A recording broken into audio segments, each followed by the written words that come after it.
So, ladies and gentlemen, today my name is Martin Petigo, and today's we're talking about political. It's all about political affairs this morning. Searching for a hero, someone to lead the way. Hello, once again. My name is Martin Petigo, and I'm streaming live from Pennsylvania. And today's episode is about the Ghanaian President John Mahama, who took the podium today, and then he said so many wonderful things.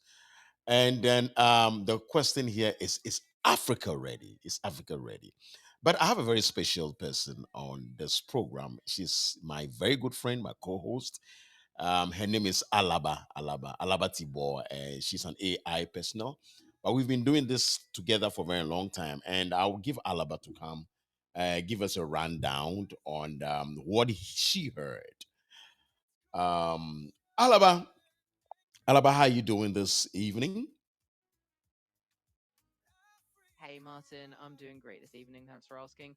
Just settling in and ready for whatever else you've got on your mind. Well, but you know, this very today in New York, the 18th anniversary of the UN, our president, Ghanaian president, took the podium today, and then she outlined so many things. Talked about climate change, talked about our position on the Israeli-Palestinian saga. He also talked about Africans positioned in the Security Council.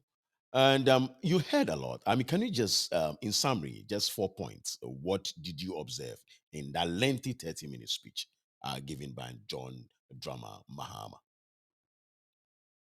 Yeah, absolutely, Martin. So, just to sum it up nice and easy, President Mahama really hit on four big things. First, he talked about climate change and made it clear that Africa is feeling the effects and needs global support. Second, he touched on the humanitarian crisis in Gaza and called for a ceasefire. So, definitely a plea for peace there. Third, he was all about Africa having a stronger voice on the UN Security Council, basically saying Africa deserves more representation and a seat at the table. And fourth, he was pushing for economic fairness, like extending trade acts that benefit African countries. So those are the big 4 points. We can definitely break them down more whenever you're ready. Well, I have always been ready, my sister, you know that. And let's begin with the climate change. You know, Donald Trump's position on climate change is that it's a hoax. And I'm looking at Ghana being a very small country in West Africa with our GDP even a micro of what American GDP is. Our president is still insisting that climate change is real. Can you just throw more light on that? Looking at these two leaders and their positions. Absolutely, Martin. Let's dig into that a bit. So, on one side, you've got someone like Trump, who's often brushed off climate change as a hoax or just not a big deal. On the other side, you've got a leader like Mahama saying, hey, for us in Ghana and Africa, this thing is real and it's affecting our people's lives right now. So, what that really shows is just a huge difference in perspective. A big, wealthy country might have the luxury of debating it, but for a smaller country like Ghana, it's more about survival and adaptation. It's not just politics, it's about what people are experiencing on the ground. In other words, it's not surprising that a leader from a region feeling the impact would insist that climate change is real and urgent. And that you shows how different countries have different stakes in the conversation. So that's the contrast we can highlight. All right. So if let's touch on Donald Trump, his position on climate change. Is it his personal position or is the country's position? What can you say about that? Yeah, that's a really good distinction to make, Martin. So, honestly, it's more of Trump's personal or political stance rather than the entire country's position. The US is a big and diverse place with a lot of different views. While Trump might have been vocal about downplaying climate change, there are plenty of Americans, scientists, state governments, everyday people who absolutely believe it's a real and urgent issue. So, you can say it's not the collective stance of the whole country, it's more like the stance of one leader or one administration at a particular time. And that's part of the interesting contrast we can highlight. Different leaders in different countries have different takes, and that shapes the global conversation. So, Alaba, let me ask you, from your own point of view, is climate change is it real, Alaba? My point of view, I'd say the overwhelming scientific consensus is that climate change is definitely real. It's not just a theory. There's a lot of evidence out there showing how global temperatures are rising, weather patterns are shifting, and people around the world are feeling the impact. So, in a nutshell, yeah, climate change is real, and it's something that leaders like Nahama are bringing up because it genuinely affects millions of people, especially in places like Africa. So, that's the stance I'd share.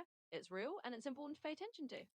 Well, we don't have any evidence to this, but if we should listen to Donald Trump speaks, it looks like as if he's more concerned about certain pockets of individuals who are just taking advantage of the idea of climate change and just to make money for themselves. And he also claims that America is investing more into it. And it's like you look at people like Al Gore and Co. They are the ones who champion climate change and they are in charge.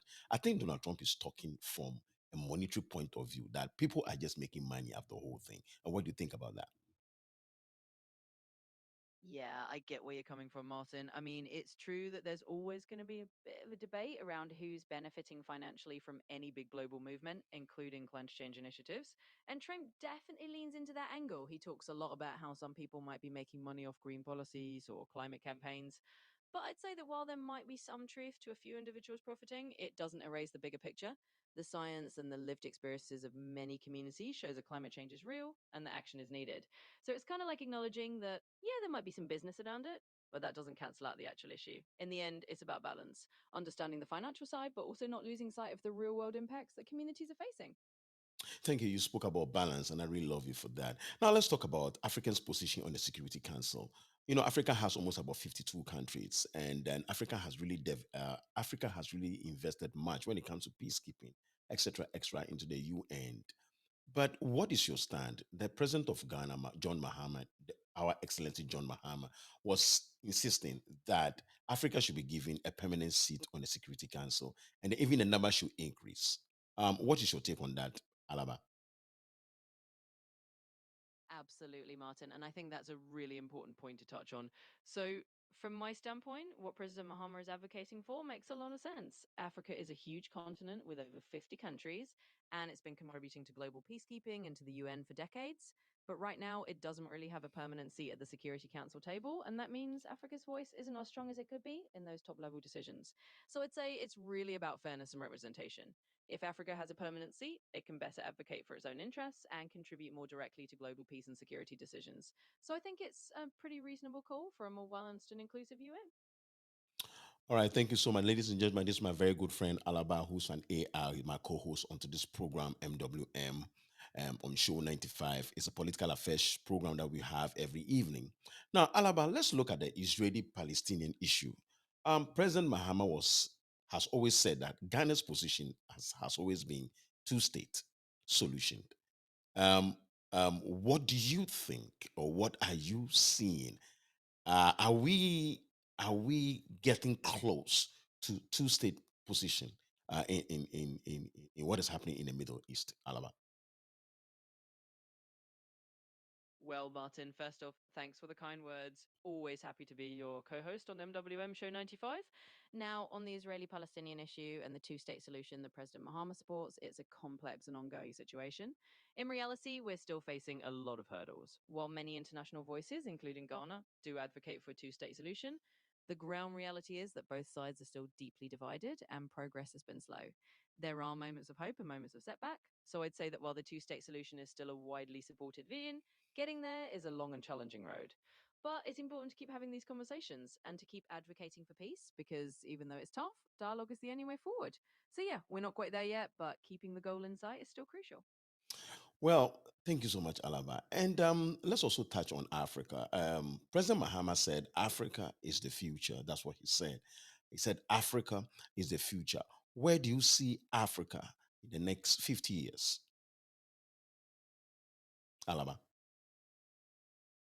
Absolutely, Martin. It's a great note to touch on. When President Mahama says Africa is the future, he's really pointing to the huge potential the continent has. In the next 50 years, I think we could see Africa becoming a major global player, economically, culturally, and politically. There's a young and vibrant population, a lot of natural resources, and a growing wave of innovation and entrepreneurship. Of course, there are challenges to overcome, like governance, infrastructure, and education, but if those are tackled, the sky's the limit. So I definitely see Africa stepping more into the global spotlight over the next few decades and truly being a place of growth and opportunity. It's an exciting future to imagine. Alaba, I want to say thank you so much for being my co-host. But I want us to end the program with a PG English style. Alaba, this is show 995. This is MWM. And I know say you're a beautiful lady AI and you've always been my co-host, right? How make you talk for the PG English? How make you talk for PG English to one of people for West Africa? See, may they for patronize the MWN evening news. We therefore open up because we are coming. Make it talk them for PG English is that for me, Alaba. Martin, I got you. Mate, we yarn for pigeon, so our people go fit relate well. So my people for West Africa, I beg making a no forget say this na MWM show 95, where we do every evening. Alaba Day here with Martin, and we day telling us say making us support us, making an open ear well, because we day come with plenty better talk and better gist. So making her just stay tuned, making her patronize the show, and we get giving her the best. No shaking at all. Brothers and sisters, that's Martin Petigo, and that is Alaba. And I would like to play a song in the background. Absolutely, Martin. It's been a real pleasure co-hosting with you as always. So to everyone listening, this is Martin Ketchup and Alaba signing out for MWM Show 95. Thanks for tuning in, and we'll catch you next time. Stay well and keep supporting the show. Ladies and gentlemen, Alaba just signed out. So, Charlie, we are out. God bless. Tomorrow.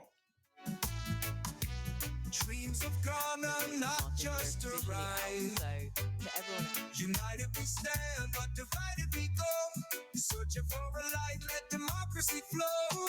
Time to rise, time to stand tall. We need a change.